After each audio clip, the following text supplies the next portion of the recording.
నిర్మాత బండ్ల గణేష్ ను బాద్షా భయపెడుతున్నాడు. స్టార్ హీరోల డేట్స్ అయితే ఈజీగానే కబ్జా చేస్తున్నాడు గానీ ఇప్పుడు ఆ హీరోలే గణేష్ తలపై కుంపటిగా మారుతున్నారు.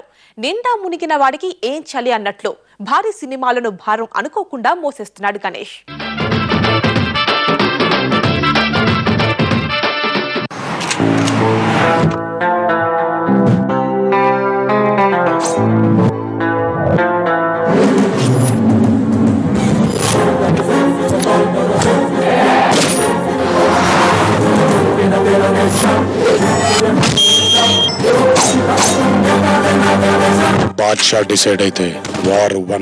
యంగ్ టైగర్ ఎన్టీఆర్ గురించి మాట్లాడుకోవాలన్నా స్టైలిష్ స్టార్ బన్నీ టాపిక్ వస్తే ముందు బండ్ల గణేష్ ప్రస్తావన రావాల్సిందే. ఎన్టీఆర్ సీను వైట్ల కాంబినేషన్ లో మూవీ బాద్షా, బన్నీ పూరి కాంబినేషన్ లో ఇద్దరమ్మాయిలతో సినిమాలను నిర్మిస్తున్నది ఈ నిర్మాతే.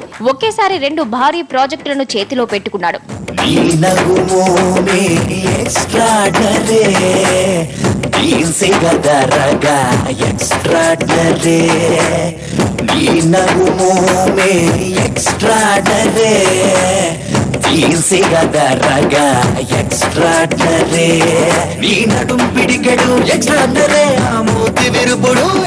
భారీ చిత్రాల నిర్మాతగా పేరు తెచ్చుకున్నా అంతకంటే ఎక్కువ టెన్షన్ ను తలపై పెట్టుకున్నాడు గణేష్. బాద్షా సినిమా అలాంటి సినిమా కాదు. ఎన్టీఆర్ కెరీర్ లో హై బడ్జెట్ మూవీ. మంచినీళ్ల కంటే ఈజీగా డబ్బులు ఖర్చు పెట్టేస్తున్నాడు. సినిమా కోసం ప్రపంచంలో తిరగని దేశం లేకుండా తిరిగేశాడు. దూకుడు వంటి బ్లాక్ బస్టర్ తరువాత సీను వైట్ల కాల్ షీట్స్ ఇచ్చాడన్న ఆనందంతో తెలియకుండా కోట్లు గుమ్మరించేశాడు నిర్మాత. బాద్షా మరో గబ్బర్ సింగ్ అవుతుందన్న నమ్మకం నిర్మాతగా బాగానే ఉన్నా ఎదురు దెబ్బ మిగిల్చిన తీన్మార్ ను మర్చిపోయాడు.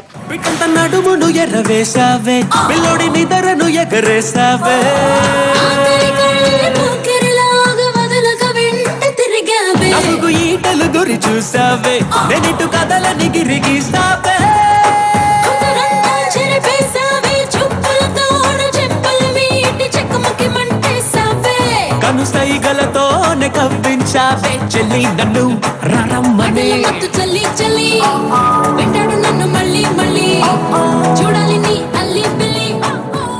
బాద్షా సెట్స్ పై ఉండగానే బన్నీతో ఇద్దరమ్మాయిలతో సినిమా మొదలు పెట్టాడు గణేష్. బాద్షా మాదిరి భారీతనం లేకపోయినా స్టైలిష్ స్టార్ మరింత స్టైలిష్ గా కనిపించడానికి కాస్ట్యూమ్స్ కే కోట్లు ఖర్చు పెట్టించాడు పూరి జగన్నాథ్. ఇద్దరు స్టార్ హీరోలు, ఇద్దరు స్టార్ డైరెక్టర్స్ తో సినిమాలు చేస్తూ భారీ నిర్మాత అన్న పేరుతో పాటు బరువైన భారాన్ని కూడా మోస్తున్నాడు గణేష్.